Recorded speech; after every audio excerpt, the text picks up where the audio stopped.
All right, Jim, our next question here was sent to CornyDriveThru at gmail.com from Randy Barrett, Stafford, Virginia.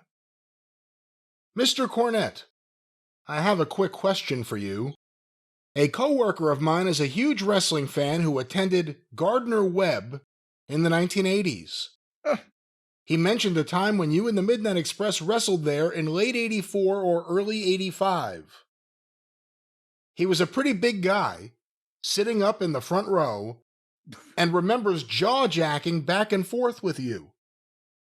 He said you took the wind out of his sails when you announced to the crowd that you'd seen bigger arms on a chair. Rich was 6'2" and 275 pounds or so at the time. So I was wondering if you remember this interaction with this big man. He also mentioned that he talked to the security guard a day or so later and was told that you had been watching from the back. Because he was so vocal yelling at the wrestlers, you supposedly asked if he would be any trouble, and the security guard said no, he's just a big wrestling fan. That was before you and the Express went out and immediately zoomed in on him and gave him a lot of shit. The guard gave him a Crockett business card that you left for him. He still laughs about the good time he had going back and forth with you. Does any of this ring a bell? Thanks for all you've done for wrestling. God bless you. And your family. And God bless you and your family, sir. So it just happens that what was this fellow's name that's writing in from Virginia? This is Randy Barrett, Stafford, Randy. Virginia, but obviously the person in the story is not Randy. It's well, Rich. Yes, but Randy was not present when all these things happened at Gardner-Webb College. At Gardner-Webb, by the way, is a college that I'm trying to remember. You could maybe Google it, Brian, but it's somewhere in the Charlotte area, either North Carolina or South Carolina. It's one of the colleges that has a small gym that we used to do spot shows and TV tapings around the Charlotte area. It is a private Christian university in Boiling Springs, North Carolina. Boiling Springs. That's Gardner-Webb. There's promos with Tony Schiavone in front of the orange background at Crockett's office talking about Gardner-Webb. So Gardner-Webb exists. Now, as for the rest of the story, it's a fucking horse shit.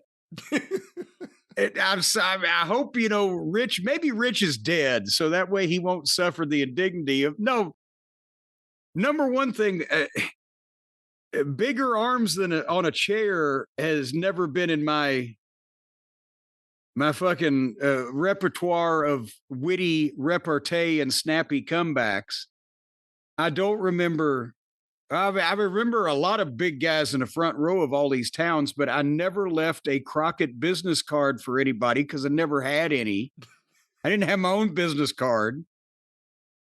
If I was watching from the back, it was because we were bored in the locker room because there was nothing to fucking do and we were watching the matches. I wasn't paying attention to the big fellow that was 6'2", 275, because Lord knows there was nobody in the locker room for Crockett at that point, anywhere near that size.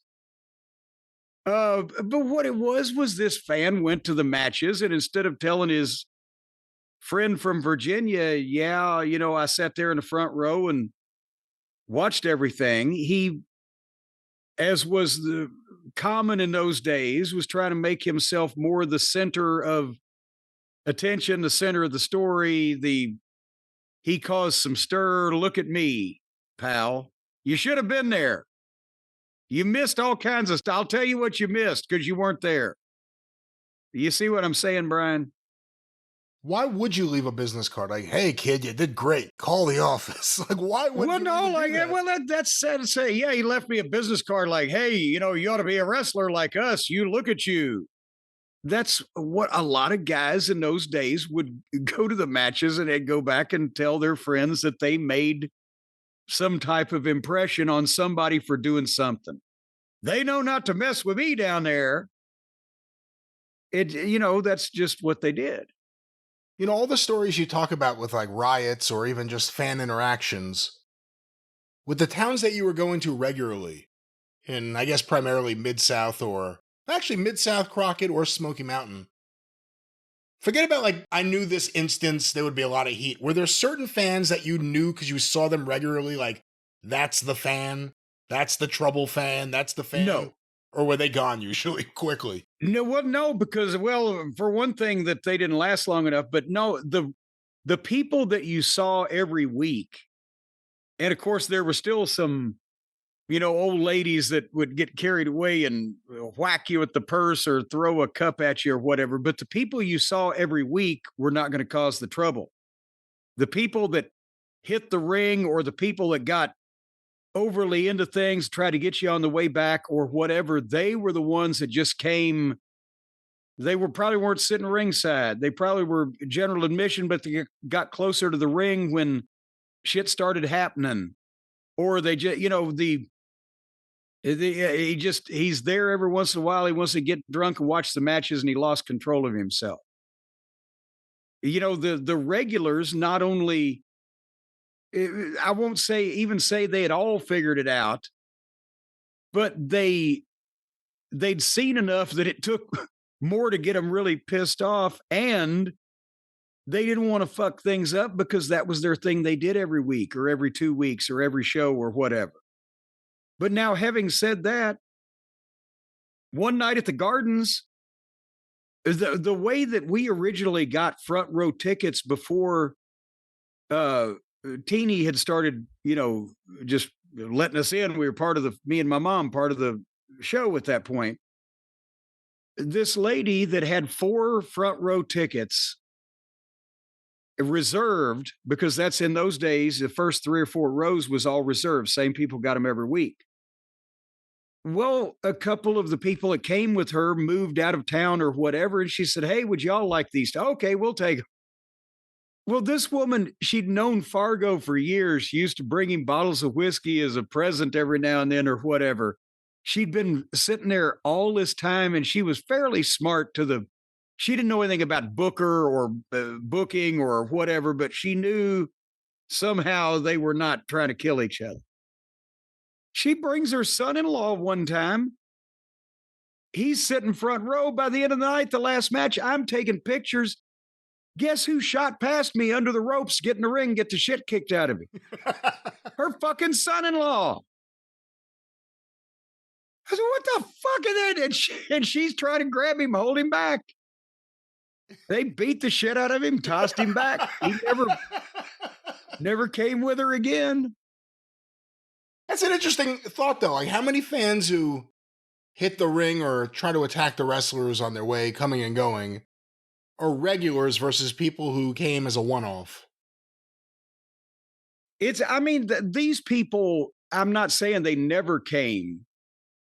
A lot of people went to wrestling, what now would be termed as constantly. Back then, if it was a weekly town and you went 15 times a year, you were only going a little bit more than 25%.